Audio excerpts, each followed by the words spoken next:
Baik, bismillahirrahmanirrahim. Assalamualaikum warahmatullahi wabarakatuh. Halo semua, jumpa lagi pada video pembelajaran. Jadi pada video ini bukan saya tidak akan membahas terkait dengan mata kuliah, tetapi saya ingin membahas terkait dengan penerapan aplikasi dalam mengolah data struktur geologi. Dalam hal ini saya akan mencoba mengolah menggunakan aplikasi DIPS ya, software DIPS di 6.0. Jadi teman-teman silahkan yang belum memiliki software DIPS-nya silahkan di-download dulu di platform resmi tentunya ya. Oke, di sini mungkin akan singkat saja. Jadi pertama-tama yang Anda lihat dari screen Anda ini merupakan em, tampilan dari Global Mapper, di mana di sini saya tunjukkan data Demnas begitu ya, data Demnas di daerah Lampung bagian barat, ini mungkin di daerah Semaka dan sebagainya.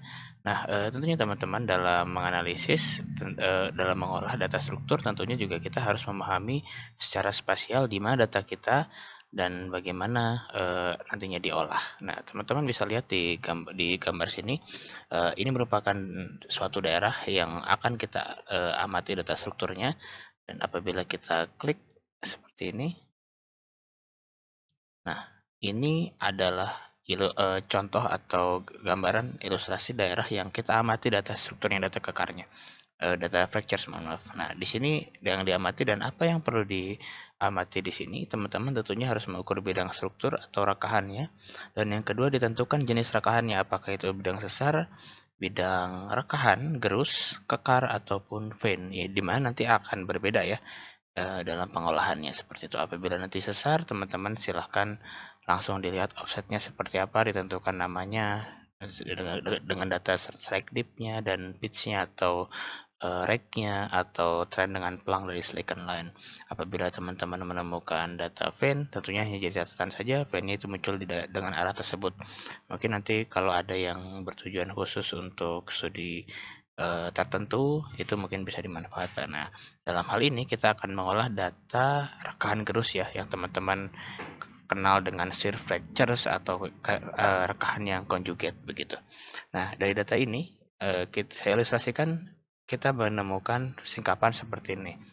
Umumnya dilakukan window scan. Dalam singkapan tersebut mungkin kita buat ukuran 1 kali 1 meter begitu ya, bukan 1 kali 1 meter untuk digambarkan begitu, 1 kali 1 meter, kurang lebih nanti teman-teman bisa ukur 1 kali 1 meter di gambar ini begitu. Nah, ini cukup banyak fracturesnya ya, dan hasil ketika sudah diukur ilustrasinya seperti ini teman-teman. Bahwasanya saya menemukan data strike dengan dipnya sekian begitu ya, strike dengan dip sekian. Nah, sekilas kalau misalkan kita melihat bidangnya dengan data strike yang cukup variatif dan dip yang memiliki besaran mayoritas lebih dari 90 derajat, lebih dari 70-80, jadi sekitaran 80 sampai 90 derajat secara umum ya, secara sekilas 70, 80, 90. Data ini menyerupai dengan bidang-bidang dari sesar geser, tapi nanti coba kita lihat lagi bagaimana kelanjutannya. Baik, setelah itu teman-teman silakan buka aplikasi DIPS begitu teman-teman ya. Silakan dibuka aplikasi DIPS dan saya akan coba contohkan. Ini dia aplikasi DIPS-nya. Nah, saya akan berikan contoh. Di sini kita akan sama-sama ya. Nah, ini tampilan default ketika kita merun data DIPS-nya. Dan apa yang kita lihat? Pertama, teman-teman melihat di sini ada dip and dip direction. Tergantung apakah teman-teman mendapatkan data dengan menggunakan metode pengukuran dip dan dip direction, atau teman-teman mendapatkan data menggunakan pengukuran dari strike and dip. Nah, ketika strike and dip, teman-teman bisa lihat di sini ada di job control ya, gambar obeng gitu, gambar obeng. Lalu di sini ada tulisan global orientation format. Di sini kita akan sesuaikan dengan strike rate and dip seperti ini ya. Nah, seperti itu. Nanti kita klik OK.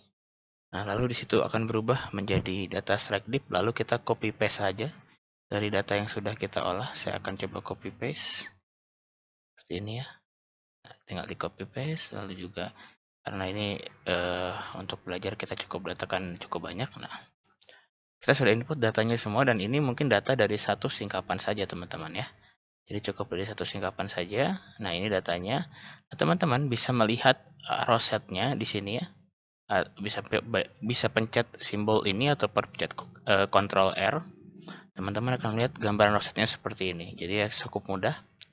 Nah, di sini kita lihat ada tabnya baru, kita kembali ke sini. Nah, lalu kita pun bisa melihat konturnya. Jadi kalau teman-teman selama ini membuat dengan kalkir begitu ya, ini pasti cepatnya gitu. Jadi teman-teman kan membuat kalkir, ngeplot bidangnya, terus dijadikan membuat plannya, polnya seperti ini ya. Ini sebaran polnya.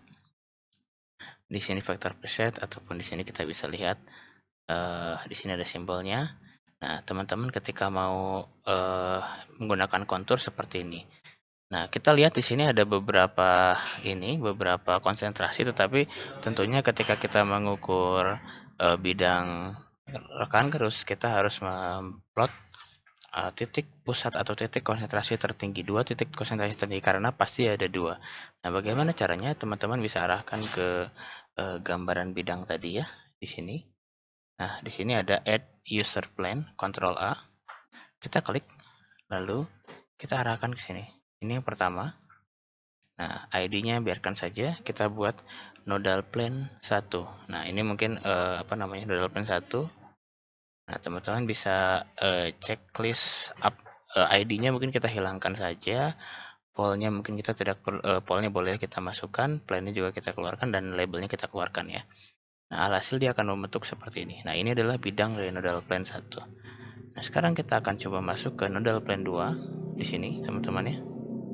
Nah, kita tulis nodal plan 2.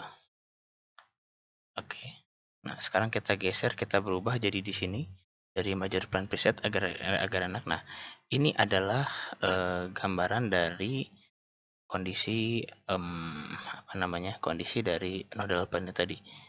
Saya coba besarkan. Nah, ini ya, saya coba besarkan. Di sini nodal plan 1 memiliki strike seperti ini dan dip 78 gitu ya, strike 355 dengan dip 78, yang nodal plan 1, nodal plan 2 itu 238 dengan dip 79. Nah, agar kita enak melihatnya, kita bisa edit seperti edit user plan. Nah, lalu kita coba ganti warnanya menjadi warna lain. Katakanlah warna merah begitu ya. Kita akan buat di sini. Jadi kita memiliki nodal plan 2 dan nodal plan 1 begitu, dengan warna hijau dan warna merah seperti itu. Nah, selanjutnya yang teman-teman biasa lakukan adalah melakukan analisis dinamik, di mana menentukan sigma 1, sigma 2, dan sigma 3. Teman-teman sudah bisa sudah bisa menentukan bahwasanya titik perpotongan di sini yang ada di mouse saya itu merupakan sigma 2. Jadi kita bisa menulis atau bisa menandai di sini merupakan sigma 2. Teman-teman bisa tulis saja di sini langsung ya. Mungkin nanti teman-teman bisa ambil logo sigma 2, sementara saya akan tulis S2 seperti itu ya. Nah, nanti bisa diatur settingannya sesuai dengan, nah, mungkin di sini saya bisa geser sedikit. Nah, ini sigma 2 begitu ya. Titik ini merupakan sigma 2. Nah, ini sigma 2. Nah, titik ini ya. Atau kita gambarkan seperti ini. Nah, set ini. Nah, tapi kita ditulis sigma 2 atau S2. Nah, kita tidak perlu tampilkan ID, kita tidak perlu tampilkan label, kita tidak perlu tampilkan plan begitu ya. Jadi hanya label dengan pol saja. Nah, karena seperti itu, mungkin ini bisa dihapus saja. Nanti teman-teman kalau untuk editing bisa digunakan. Kita delete saja. Nah, ini S2-nya. Coba kita ganti warna agar lebih mudah dipahami, warna hitam begitu. Ini adalah S2-nya teman-teman semua.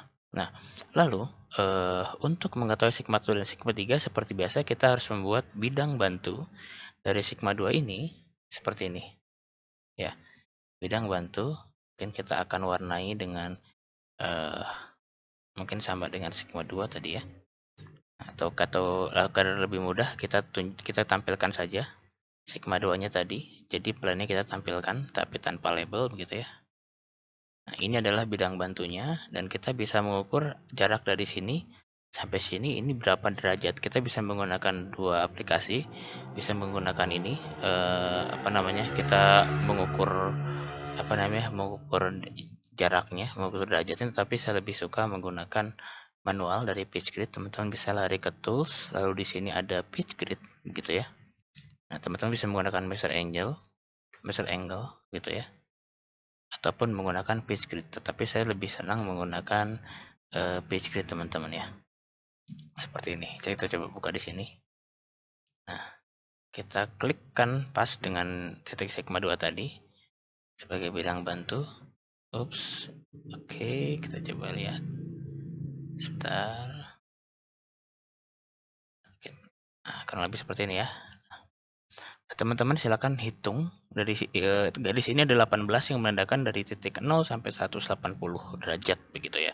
Nah, kita bisa mulai dari sini, kita hitung manual saja. Misalkan di sini 10, 20, 30, 40, 50, 60, 70, 80, 90, 100, 110, 120, 130. Oke, setiap interval itu menandakan perubahan 5 derajat. Jadi kalau tadi 130, berarti sekitar 65 ya. Berarti di sini adalah sekitar 65 derajat, di mana ketika sudutnya di bawah lebih kecil daripada 90 derajat, maka di sini adalah posisi dari sigma 1. Nah, di mana posisi sigma 1-nya? Nah, kita coba akan lihat, berarti di titik 65 derajat. Berarti kalau di titik 32,5 derajat, atau kalau kita bayangkan dengan interval ini, mungkin di sekitar 6,5 intervalnya ya. Kita hitung dari sini, ini mungkin setengah, 1, 2, 3, 4, 5, 6. Nah, di sinilah titik dari sigma 1. Titik dari sigma 1, kita tulis S1 tanpa label begitu ya. Kita bisa lihat di sini. Nah, ini adalah kita lihat di sini sigma 1, kita munculkan labelnya. Kita budah warna hitam. Ini dia titik sigma 1. Agar tidak membingungkan, page grid-nya teman-teman bisa hilangkan saja ya. Nanti kita bisa lihat di sini delete all tools begitu. Teman-teman bisa hapus. Lalu otomatis kita perlu sigma 3. Nah, sigma 3 itu 90 derajat daripada sigma 1 begitu ya, teman-teman. Jadi kita bisa lihat, oh, harusnya page grid-nya masih ada nih. Jadi saya coba keluarkan lagi page grid-nya biar enak. Nah, berarti 18 garis atau 18 interval dari sigma 1. 1, 2, 3, 4, 5, 6, 7, 8, 9, 10, 11, 12, 13, 14, 15, 16, 17, 18. Mungkin sekitar sini ya, mentok di sini pas begitu. Nah, maka akan saya tulis, akan saya gambarkan di sini sigma 3-nya. Di sini sigma 1 dan sigma 3. Ini sigma 3. Labelnya munculkan. Filenya tidak muncul. Oke, nah di sini kita bisa edit lagi, teman-teman, sesuai dengan kebutuhan. Nah, ini dia. Jadi kita punya sigma 1, sigma 2, dan sigma 3 di sini. Nah, lalu untuk bagaimana Pak untuk menentukan tren dengan pelangnya? Nah, teman-teman bisa atur di sini ya. Nah, di sisi kanan bawah itu kita bisa main setting apa yang mau kita lihat. Ini ada trend sama pelang, ada deep and deep directionnya. Di sini ada strike deepnya, ada strike left deep juga. Nah, kita geser ke trend dengan trend sampai pelang gitu. Nah, teman-teman bisa lihat di sini ada trend sama pelang, di mana ini merupakan nilai dari trend pelang masing-masing sigma. Sigma 1 di 207 trennya dengan pelangnya 21. Sigma 3 297 dan pelangnya 0 derajat, sedangkan sigma 2 27 derajat trennya, north to east-nya 27 derajat dengan pelangnya itu 69. Nah, dari sini kita bisa secara Andersonian teman-teman bisa menyatakan bahwasanya sesar daerah ini dipengaruhi oleh sesar mendatar dengan arah sigma 1-nya dari arah relatif southwest begitu ya. Nah, ini adalah cara untuk menentukan analisis dinamik menggunakan data DIPS. Jadi teman-teman tidak perlu lagi menggunakan manual kalkir untuk mempercepat prosesnya. Tetapi kuncinya adalah rekan-rekan harus bisa memahami dulu secara manual bagaimana proses pengerjaannya. Baik, cukup sekian yang bisa saya sampaikan. Terima kasih, sampai jumpa di video selanjutnya.